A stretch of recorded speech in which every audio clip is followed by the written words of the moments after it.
This monsoon, we are all craving for some comforting food. Let me share with you my favorite one pot chicken rice recipe, which requires very little ingredients that can be found easily at home. For this, we will require 500 grams of chicken. Cleaning the chicken thoroughly, we'll need to marinate it, and I've kept the pieces a little bit bigger because we are going to cook it in a pressure cooker, and if you keep the pieces very small they might just completely fall off the bone. For the marination we will require 1 teaspoon of ginger paste, 1 teaspoon of garlic paste, and 1 teaspoon of chicken masala. Along with it we'll add 2 teaspoon of cumin powder and 2 teaspoon of coriander powder. Chicken masala is optional. If you want to add it, you can. If you don't want to add it, you can definitely skip it. Along with it, we will require turmeric, which is again 1 teaspoon, garam masala, around 1 teaspoon, and some black pepper, which is around 1 teaspoon again, and Kashmiri red chili for the color. Once you have added all the dried spices, now we'll need to add mustard oil and some curd. We will need 1 tablespoon of mustard oil and 50 gram of curd, and we'll mix all the spices together.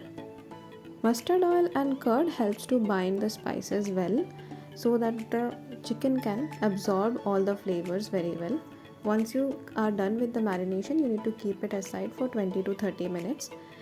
If you don't have enough time, you can keep it for 15 minutes, but that's the minimum.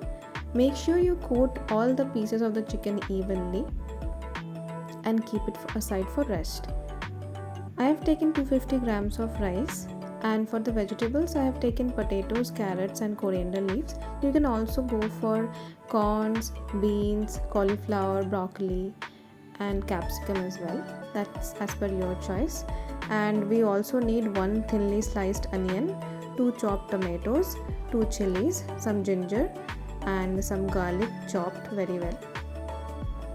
I have used normal everyday rice, but you can opt for Dehradun or Basmati rice as well. We need to heat the pan, and once the pan is hot enough, we'll add the oil and wait for at least 5 to 6 minutes before we start frying the vegetable. In this case, since I'm using potato, I'll fry it until it's golden brown. You can definitely skip potatoes if you don't like it. You can opt for other vegetables which I've mentioned earlier, like beans, broccoli, capsicum or corns. Once the potatoes are golden brown, we'll take it out and we'll start with the other tomatoes and onions that we had kept aside. Once the potatoes are golden brown, we'll take it out and then we'll add the ginger and chopped garlic in the oil along with chilies, and then we'll add the tomatoes. It's now, after cooking it for 5 minutes, we'll add the sliced onion and cook it for another 5 to 6 minutes. And meanwhile you can add salt as well so that the onion gets caramelized soon. Once we have cooked it for 5 to 6 minutes, we'll add the carrot and cook it for another 5 minutes. Now it's time to add the marinated chicken.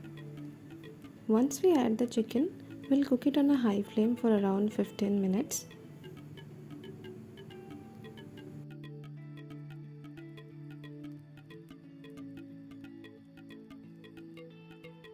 Now it's time to add the fried potato that we had kept aside, and now we'll cook it for another 10 minutes.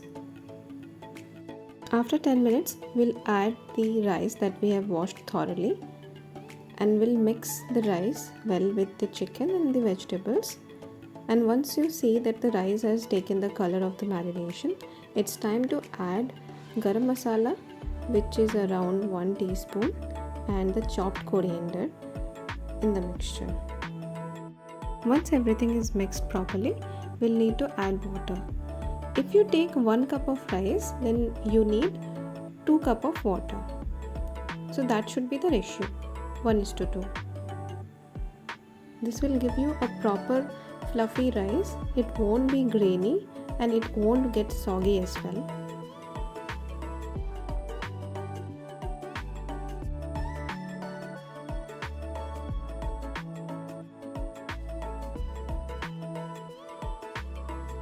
All our ingredients are added now. One last ingredient that is left is we need to add 1 teaspoon of ghee before we close the lid and keep it on the flame for around 4 whistles. We need to cook it in a low to medium flame. Do not cook it in high flame, and we need to wait for 4 whistles.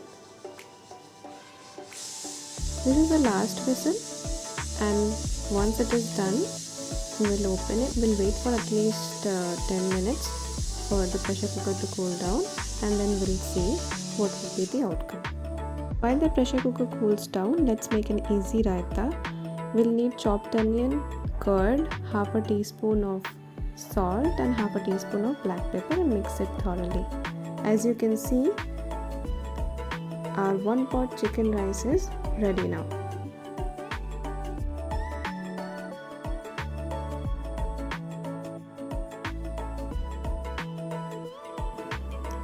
Our 1 pot chicken rice along with raita is ready now. It's time to plate it and enjoy.